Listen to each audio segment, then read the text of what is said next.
I'm delighted to be with a man who's been a familiar face on our screens for the past few decades, John Inverdale. Great to speak to you. One place to start, the Davis Cup. You were there. Put the achievement for Britain into words for me. Well, it was one of the greatest days I've actually been lucky enough to see in sport, and I thought Andy Murray's performance throughout the whole year has been extraordinary. I mean, some of those doubles matches have just been captivating sport. I mean, you don't have to be a tennis fan to realise how gladiatorial and how intense it is. And on a weekend, when we got a new British world heavyweight boxing champion, actually what Murray went 15 rounds, and then he went 15 rounds, and then he went 15 rounds again on 3 consecutive days, and I thought it was just enormous achievement. And I think, what makes me so angry actually is there are still 1 or 2 people in this country, more than that, who are gainsayers about Andy Murray as a tennis player, as a person, as if that matters. I mean, he is, without doubt, one of the greatest sportsmen that this country has ever produced, and we should just salute him for that. And to me, that's the end of it. Would you tout him for a knighthood? Some are. Yeah, I think it's kind of irrelevant. I mean, I think and he will get a knighthood, but not. I hope actually not till after his playing days are over.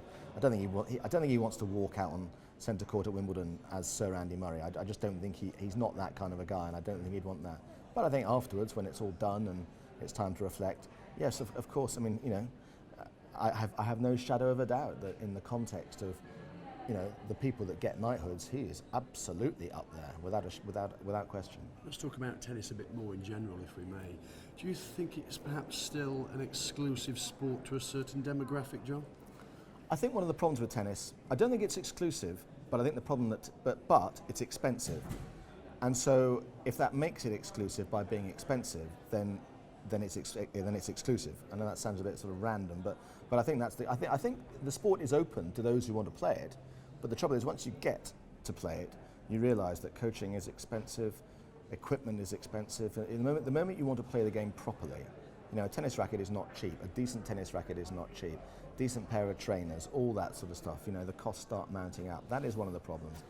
But the biggest problem of all, I feel, is that the moment you realise you can actually hit the ball quite well and you want to become better, the cost of getting better, the cost of paying somebody to coach you is enormously expensive.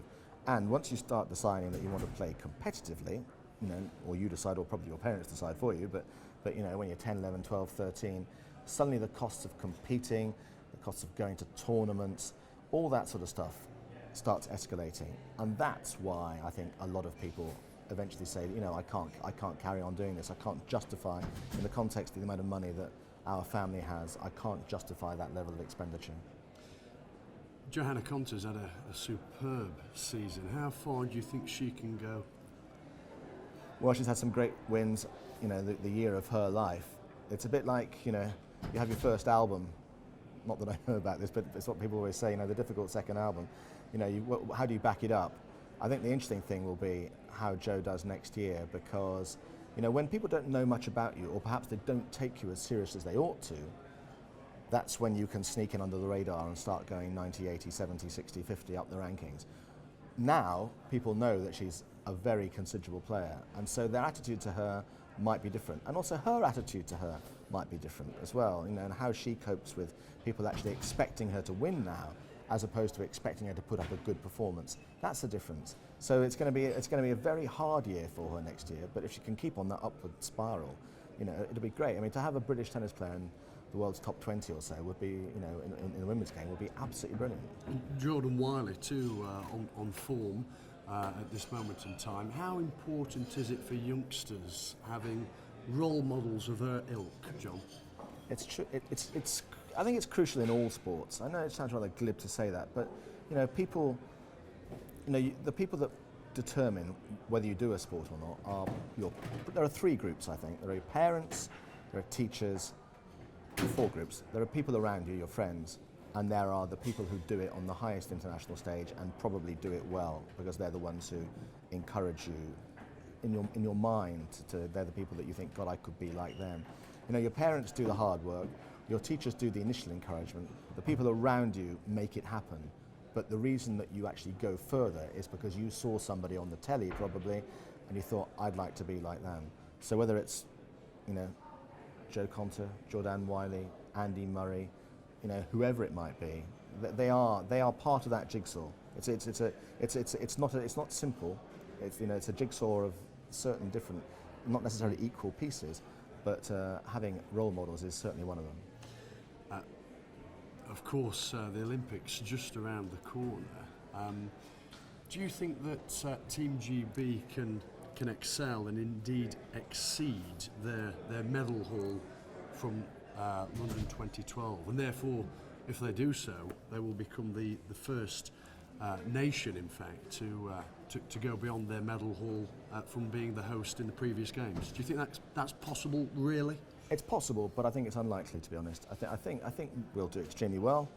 I think we'll probably fall just a bit short of what we achieved in 2012. But hey, when you've set the bar that high, I think all you can do is try and get as close to it as is humanly possible. And I think there are certain sports, obviously the rowings, the sailings, the cyclings, where they're going to do very well. But there may be other medals that pop up perhaps unexpectedly from elsewhere. And the big names like Jess Ennis, you would expect her to get a medal. So you look around and you say, yeah, there's a gold there, there's a silver there. I think realistically we'll do extremely well, but probably not quite as well as we did 4 years ago. What are the sports that are giving you the most satisfaction to watch and broadcast upon at this moment in time? I love watching rugby, and I always have done. It's kind of my favourite sport. Other sports that I love watching, I mean, it sounds rather dull to say. I mean, I really do watch it. I love watching tennis, and in fact, it's strange actually how I like watching tennis. Andy Murray has given me so much pleasure in recent years to see somebody play the sport with such variety, with such dexterity, and he's just a fascinating character to watch on court as well. I do enjoy watching football, and I found actually watching non-league football quite satisfying over the last 2 or 3 years or so.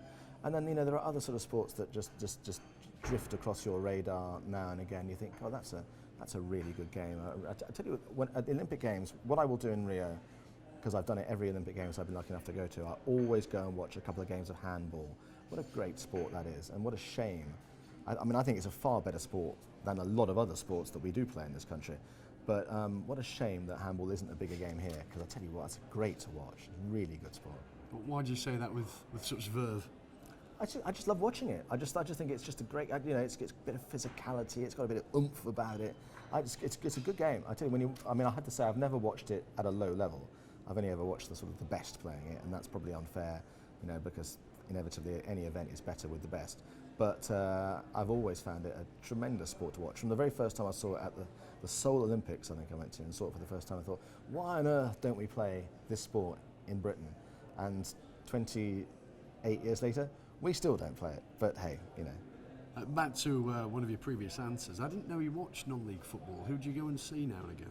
Well, I mean, there are lots of non-league sides in the southwest, or in South London. I actually often just tend to pick up games. I'll just randomly go to a game, especially at night time, Tuesday, Wednesday nights under lights, things like that. I love. It's some kind of. If people say to you, "What's one of your great your guilty pleasures?" Guilty pleasure is just find a random sporting event in the evening, find a pub on the way, have a beer, go to a game. Doesn't matter who's playing. Just enjoy it for the sake of enjoying it. And I think if you can hang on to that kind of just that innate love of going to watch a sporting event, a bit of competition, then I think it sustains your enthusiasm for the job that you do, because you actually know why you're doing it. Let's talk about today very finally. Why do you do events like today, and what do they give you? Oh, I thought today was actually really interesting. Some very, very interesting people I was sitting next door to, young aspiring athletes. You never get tired of talking to them. For the majority of them, let's face it, their dreams will not come to reality, and how they cope with that is always a big issue. But I mean, Danny's always great company. I mean, he really is. He's an excellent guy, and certainly the charity today, Headway. I think concussion injuries, head injuries are such a big issue at the moment in sport. I think it's the more awareness there is about that, the better. John Inverdale, thank you very much. Pleasure.